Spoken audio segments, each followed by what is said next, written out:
Shalom, presbiter bertugas mengucapkan selamat datang dan selamat beribadah di hari Minggu keempat sesudah Pentakosta. Pemberitaan firman pada ibadah hari ini disampaikan oleh Pendeta Yance Tonapa. Jemaat, mari berdiri untuk menyambut firman Tuhan hadir di tengah-tengah persekutuan kita.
Jemaat yang dikasihi oleh Tuhan Yesus Kristus, mari kita tabiskan ibadah kita dengan keyakinan bahwa pertolongan kita adalah dalam nama Tuhan yang menjadikan langit dan bumi.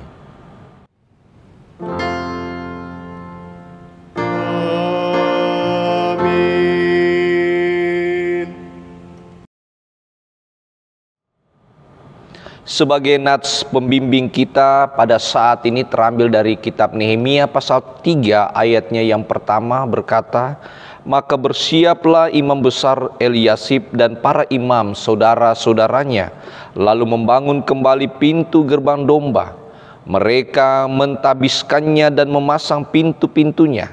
Mereka mentabiskannya sampai menara Mea, menara Hananeel. Terimalah salam, kasih karunia dan damai sejahtera dari Allah Bapa dan Kristus Yesus, Juru Selamat kita menyertai kamu."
Dengan rasa sesal dan malu, dan dengan kerendahan hati, marilah kita mengaku dosa-dosa kita.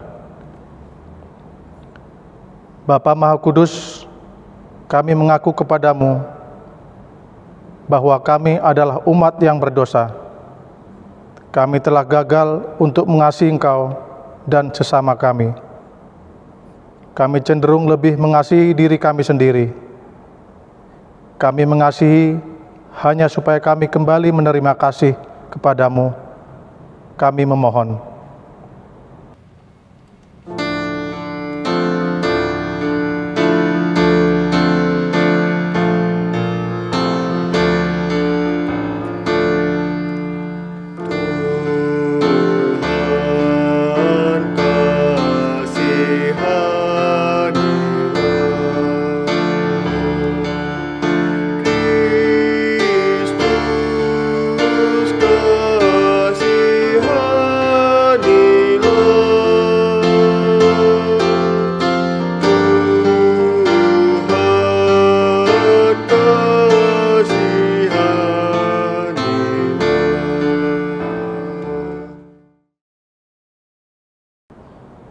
Bapa Maha Pengasih, kami mengaku bahwa kami sering tidak setia melayani Engkau. Kami melayani Engkau dengan motivasi salah. Kami melayani hanya agar kami diakui dan dikenal. Kami cenderung lebih mengutamakan harga diri dan hak-hak kami. Kami takut untuk menyatakan yang benar. Kami bersikap diam terhadap berbagai kesalahan dan kecurangan. Kepadamu kami memohon.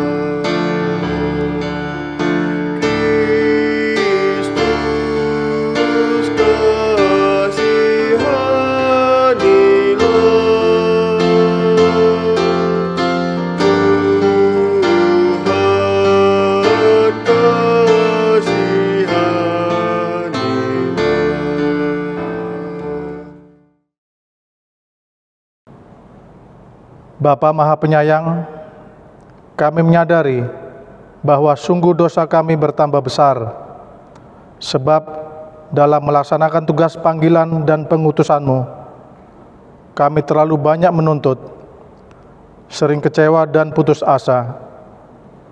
Kami juga terlalu banyak berbicara dan hanya sedikit bekerja. Berilah kami pengampunan-Mu ya Bapa. Barulah hati dan perilaku hidup serta kerja layanan kami oleh Roh Kudus.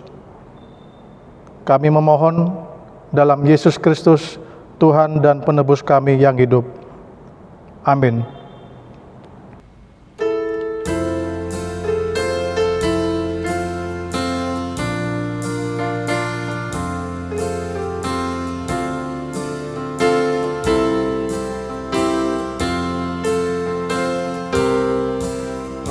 Ajaib benar anugerah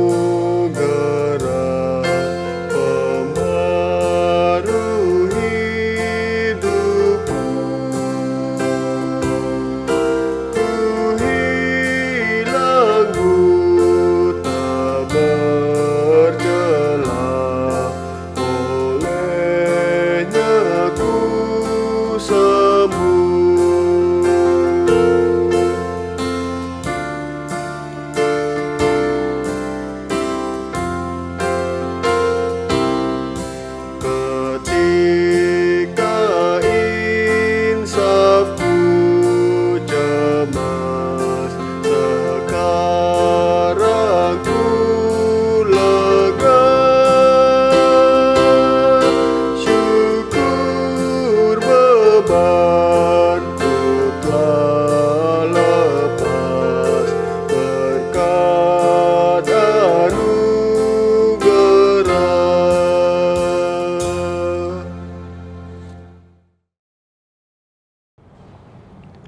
Jemaat yang dikasihi oleh Tuhan Yesus Kristus, kita akan masuk dalam pemberitaan firman Tuhan.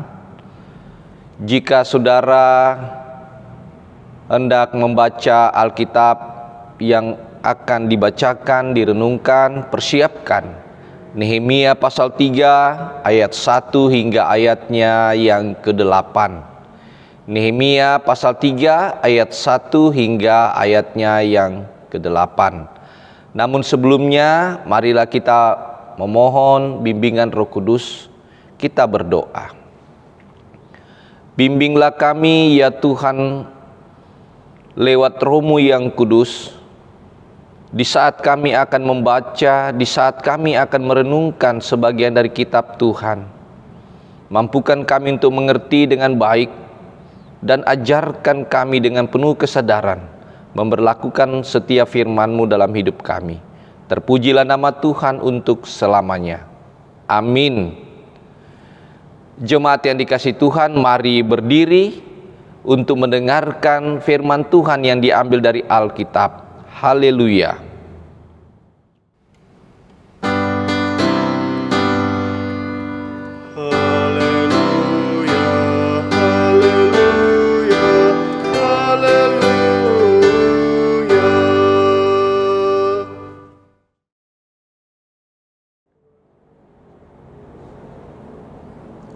Pembacaan Alkitab pada hari ini dari Nehemia pasal 3 ayat 1 hingga 8. Nehemia 3 ayat 1 sampai 8. Beginilah firman Tuhan.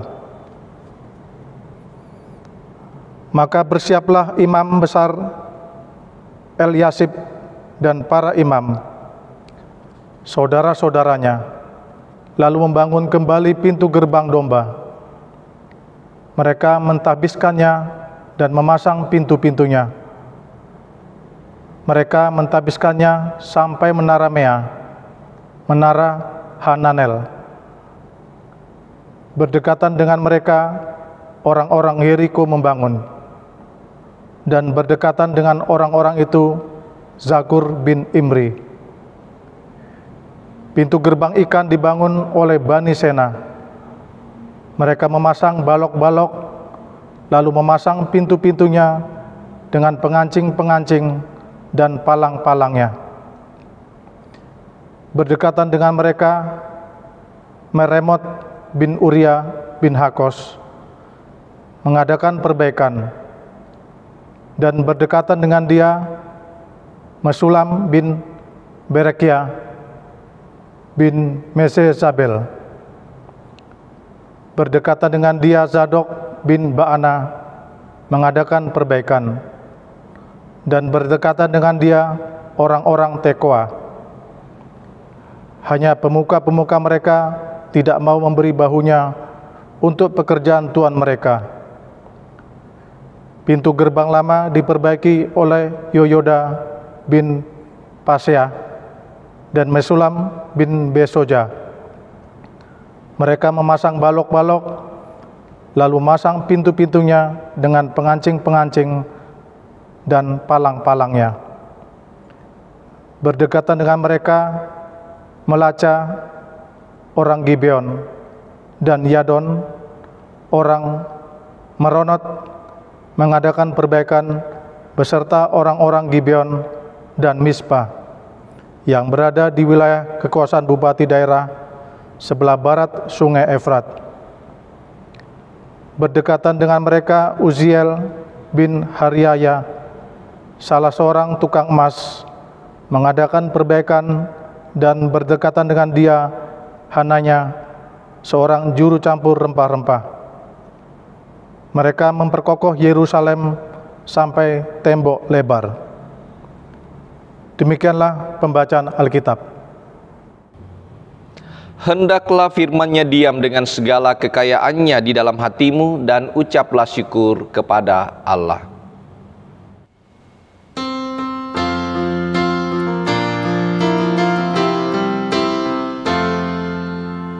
Kepadamu puji-pujian, nada syukur dan segala kemuliaan, ya Bapa, Putra, Roh Kudus, sampai kekal abadi.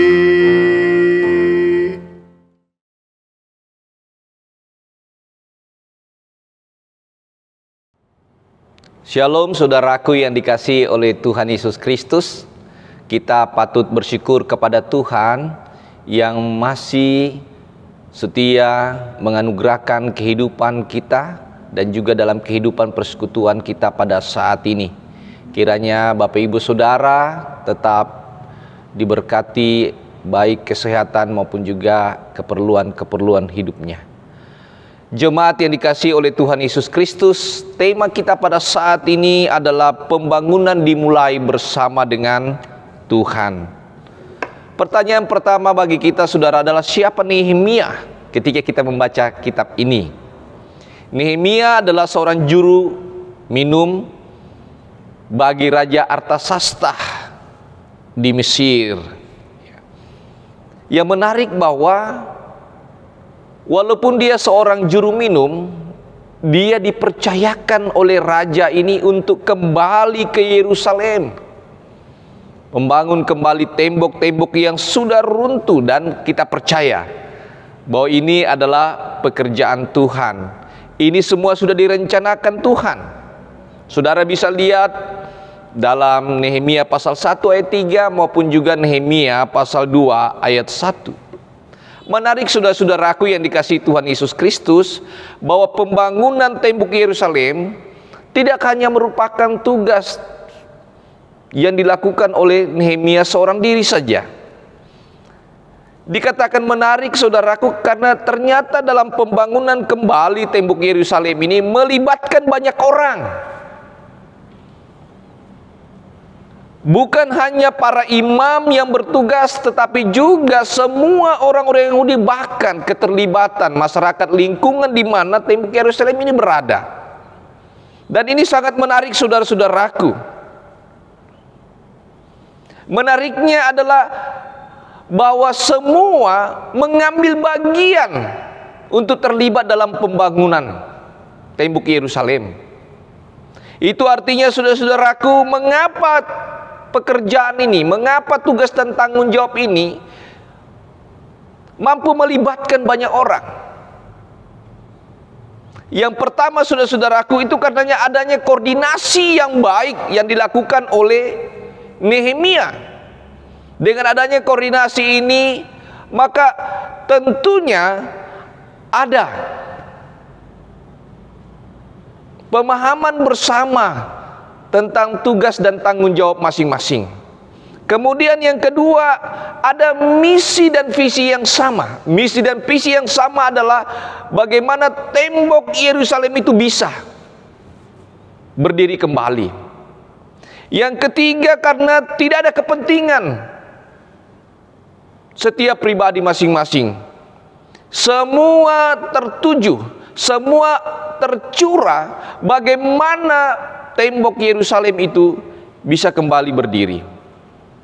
Dan yang terakhir adalah saudaraku, karena Nehemia mau melibatkan Tuhan dalam pembangunan ini. Saudara, kalau kita membaca dalam Nehemia pasalnya yang kedua ayat 20 dikatakan demikian. Aku menjawab mereka, kataku, Allah semesta langit, dialah yang membuat kami berhasil. Kami hamba-hambanya telah siap untuk membangun, tetapi kamu tidak punya bagian atau hak dan tidak akan diingat di Yerusalem. Nah, saudara-saudaraku, ketika Nehemia melibatkan Tuhan dalam pembangunan ini, apapun halangan, apapun tantangan yang dihadapi, tentunya akan semuanya bisa diselesaikan. Setiap pembangunan tentu ada rintangan. Setiap pembangunan pasti ada halangan. Baik halangan yang datangnya dari internal maupun juga eksternal. Tetapi itu tidak mempengaruhi sikap Nehemia di dalam membangun tembok Yerusalem ini, saudaraku. Kalau saudara membaca kitab-kitab selanjutnya, maka saudara akan menemukan apa halangan itu, apa tantangan itu, saudaraku. Khususnya kalau Bapak Ibu saudara melihat pasalnya yang keempat, saudara akan menemukan betapa beratnya membangun tembok Yerusalem ini. Tetapi saudara-saudaraku yang dikasihi Tuhan, itu tidak kemudian membuat Nehemia dan semua pihak yang terlibat di dalamnya menghentikan pembangunan ini.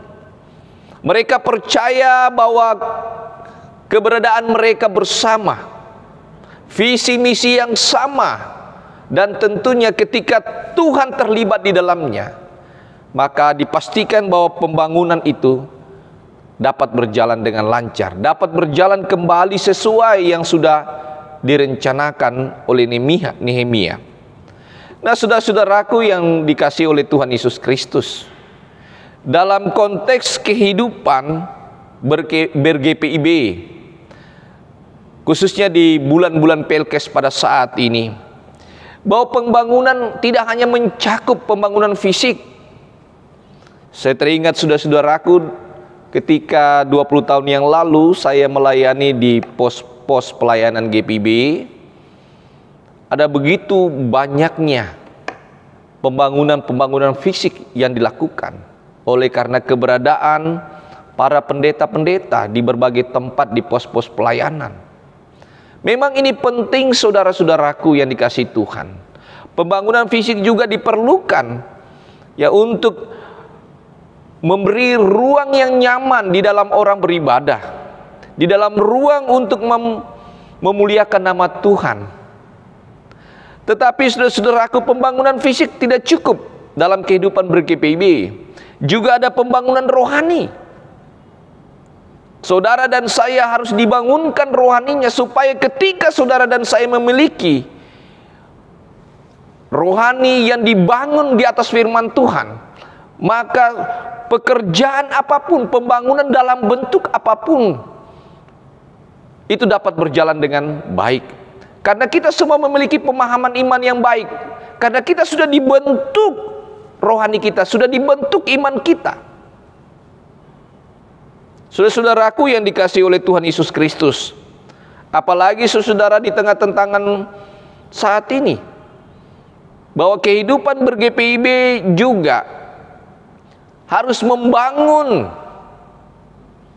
kesadaran setiap orang untuk terlibat di dalam berpelayanan, dalam kehidupan pembangunan apapun bentuknya. Bukan hanya dalam kehidupan ber-GPIB, tapi bagaimana warga GPIB hadir di tengah-tengah dunia ini, terlibat di dalamnya. Apa yang dibutuhkan saudara-saudaraku, supaya pembangunan yang dirindukan, pembangunan yang didambakan baik fisik, rohani, dan pembangunan yang dibutuhkan dalam kehidupan bergereja maupun dalam kehidupan bermasyarakat. Yang pertama, saudara-saudaraku, pentingnya saudara dan saya memiliki kesadaran bersama. Tidak cukup hanya satu orang yang sadar. Kita semua harus memiliki kesadaran bersama, supaya kita dapat saling bergandengan tangan, kita dapat saling menopang satu sama lain di tengah-tengah kehidupan bergereja, dalam kehidupan negara yang kita cintai ini. Kita juga harus memiliki kesehatian. Itu yang dikatakan kita memiliki kesehatian tentang misi visi tentang gereja Tuhan di tengah-tengah dunia ini. Karena kita adalah keluarga Allah yang hadir di tengah-tengah dunia ini untuk membangun kehidupan bersama masyarakat, dalam kehidupan bersama secara persekutuan. Dan yang ketiga, saudaraku, bahwa keterlibatan semua pihak, baik sebagai warga jemaat, baik sebagai unit-unit misioner, baik sebagai presbiter, dan siapapun, untuk ambil bagian di dalam pembangunan itu. Saudaraku yang dikasihi Tuhan, ingatlah bahwa pembangunan jemaat itu harus melibatkan karya Roh Kudus dalam kehidupan kita. Roh Kudus itu lalu yang mengisi hati pikiran kita, gerak kita, supaya pembangunan jemaat yang kita dambakan, yang kita impikan itu betul-betul menjadi bagian dalam kehidupan kita masing-masing. Memang saudaraku, ada begitu banyak tantangan dalam setiap kehidupan bersekutu, dalam kehidupan kita membangun di tengah-tengah kehidupan bergereja, baik jemaat-jemaat yang ada di pos pelayanan maupun jemaat-jemaat yang ada di daerah industri, di perkotaan. Semua memiliki tantangan.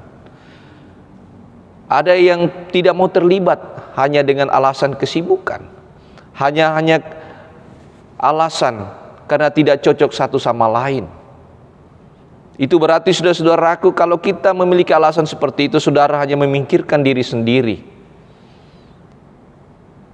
Dan firman Tuhan mau mengajak kita, mau mengajarkan kita pada saat ini, ketika saudara membaca judul perikop bacaan kita Nehemia pasal 3, para peserta dalam pembangunan, saudara akan melihat betapa giatnya banyak orang mau terlibat dalam pembangunan tembok Yerusalem. Bagaimana kita sebagai anak Tuhan yang sudah diselamatkan Yesus Kristus, marilah kita menempatkan kehidupan bergereja di atas segala-galanya, supaya pembangunan iman itu betul-betul dapat terwujud, sehingga kehidupan ber-GPIB dalam pembangunan dalam bentuk apapun, semua dapat berjalan dengan baik oleh karena pekerjaan Roh Kudus.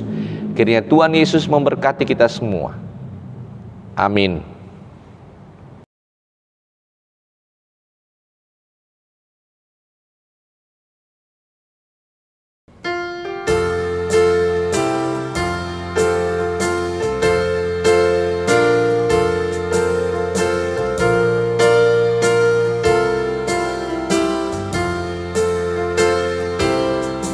Siapa yang berpegang pada sabda Tuhan dan setia mematuhinya, hidupnya mulia dalam cahaya bakal bersekutu dengan Tuhannya. Percayalah dan pegang sabdanya, hidupmu dalam Yesus sungguh bahagia.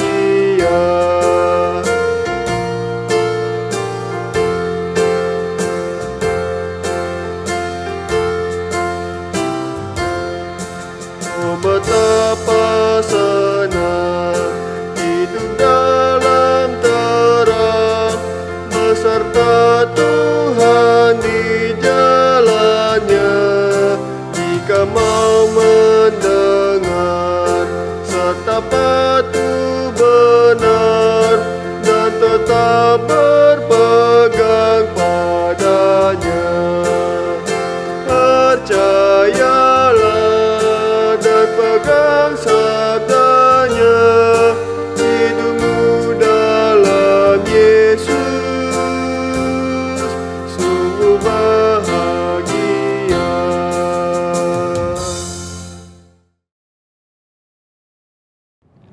Jemaat yang dikasihi oleh Tuhan Yesus Kristus, mari kita bangkit berdiri bersama-sama orang yang berada di segala waktu dan tempat. Kita akan mengikrarkan pengakuan iman rasuli, baiklah dengan sikap baik, dengan hati dan mulut berkata, aku percaya kepada Allah Bapa yang Maha Kuasa, Khalik langit dan bumi, dan kepada Yesus Kristus anaknya yang tunggal Tuhan kita, yang dikandung daripada Roh Kudus, lahir dari anak darah Maria, yang menderita di bawah pemerintahan Pontius Pilatus, disalibkan, mati dan dikuburkan, turun ke dalam kerajaan maut, pada hari yang ketiga bangkit pula dari antara orang mati, naik ke sorga, duduk di sebelah kanan Allah Bapa yang Maha Kuasa, dan akan datang dari sana untuk menghakimi orang yang hidup dan yang mati.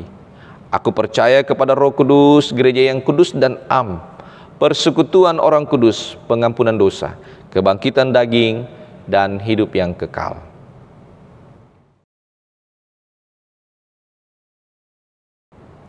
Saudaraku yang dikasihi oleh Tuhan Yesus Kristus, kita akan masuk dalam doa syafaat. Mari siapkan hati, pikiran Bapak Ibu Saudara. Mari kita berdoa. Tuhan yang kami sembah, di dalam Yesus Kristus kami mendoakan bangsa dan negara ini.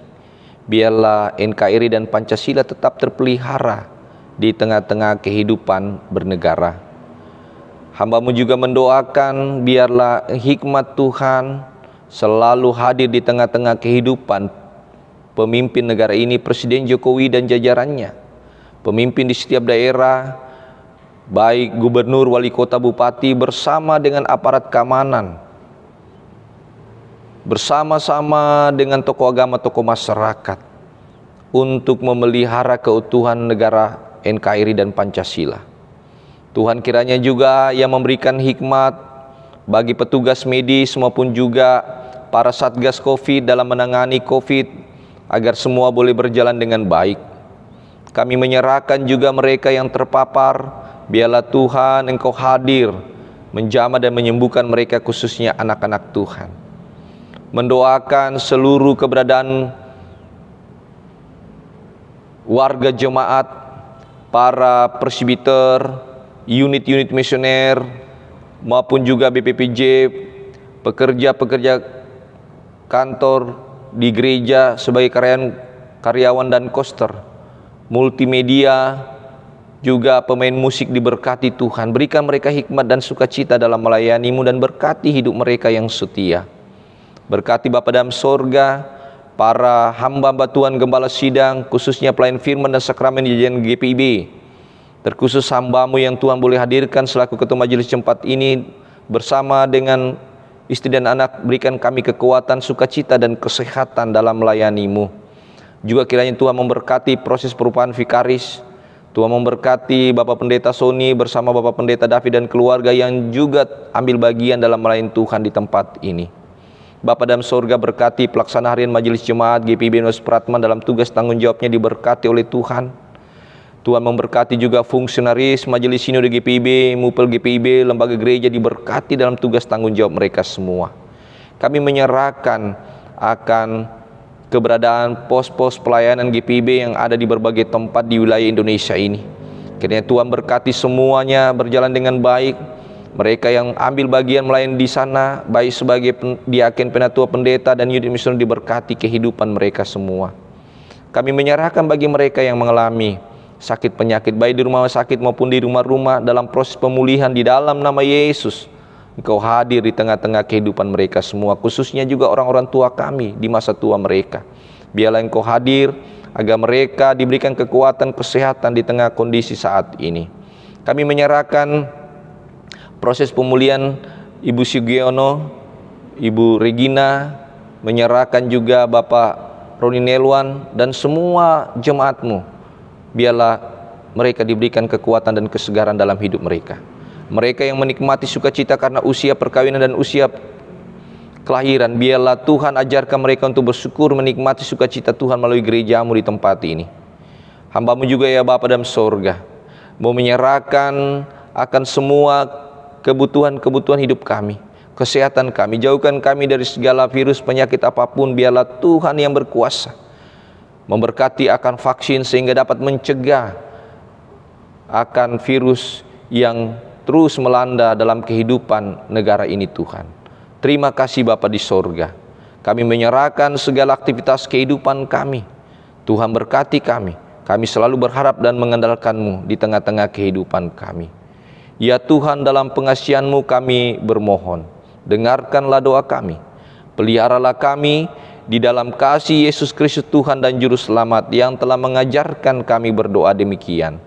Bapa kami yang di sorga, dikuduskanlah nama-Mu, datanglah kerajaan-Mu, jadilah kehendak-Mu di bumi seperti di sorga.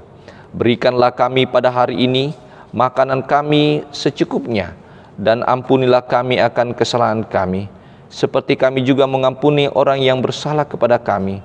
Dan janganlah membawa kami ke dalam pencobaan, tetapi lepaskanlah kami daripada yang jahat.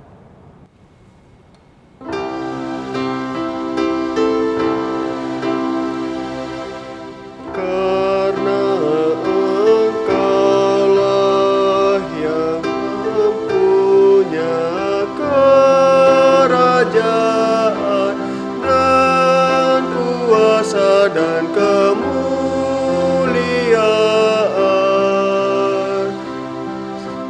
sampai selama-lamanya. Amin.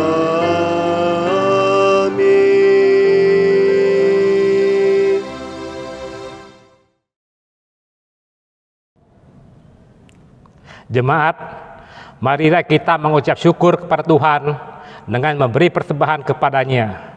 Dengarlah firman-Nya dari kitab Roma pasal 12 ayat 1 yang menyatakan, karena itu saudara-saudara, Demi kemurahan Allah, aku menasihatkan kamu supaya kamu mempersembahkan tubuhmu sebagai persembahan yang hidup, yang kudus, dan yang berkenan kepada Allah. Itu adalah ibadahmu yang sejati. Tuhan memberkati saudara dan persembahan saudara.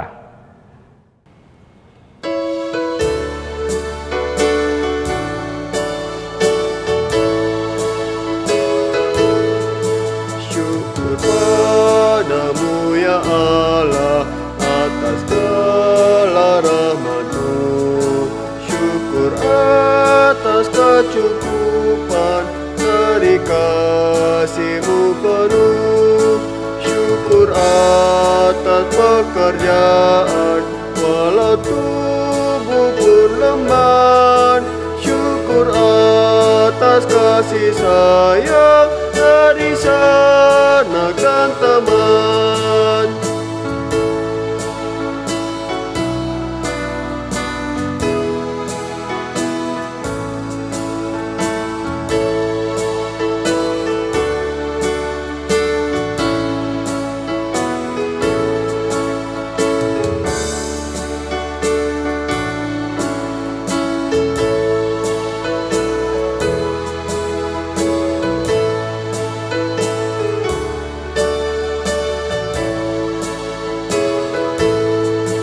Syukur atas keluarga penuh kasih yang mesra. Syukur atas perhimpunan yang memberi sejahtera. Syukur atas kekuatan kala duka dan kesah. Syukur atas pengharapan kini dan selamanya.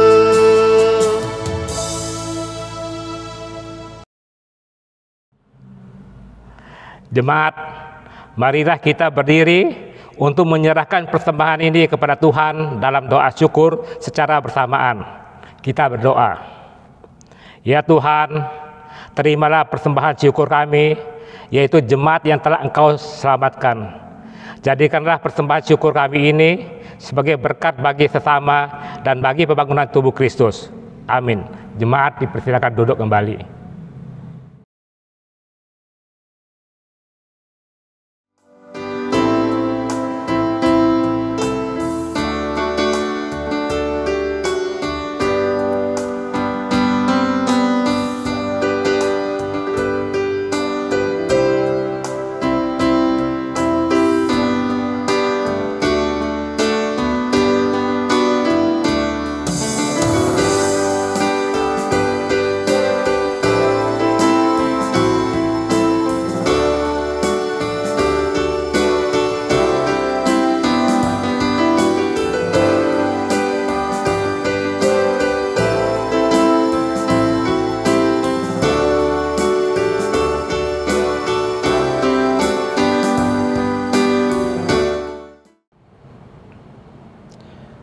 Saudaraku yang dikasihi Tuhan, mari berdiri. Dengarkanlah amat pengutusan seperti yang tertulis dalam kitab 2 Korintus pasal 3 ayat 3 yang berkata, karena telah ternyata bahwa kamu adalah surat Kristus yang ditulis oleh pelayanan kami. Ditulis bukan dengan tinta tapi dengan roh dari Allah yang hidup, bukan pada lolo batu, melainkan pada lolo daging, yaitu di dalam hati manusia.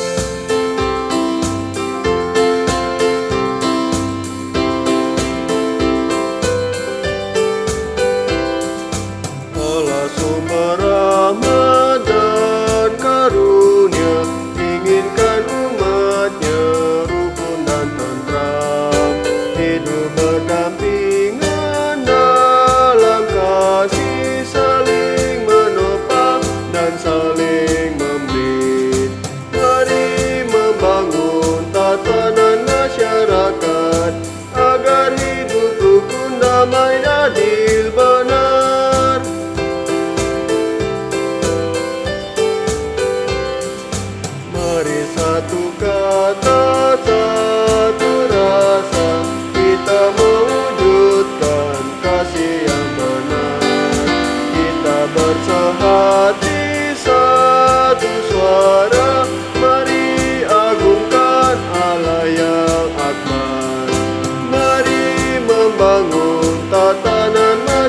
masyarakat, agar hidup rukun, damai, adil, benar.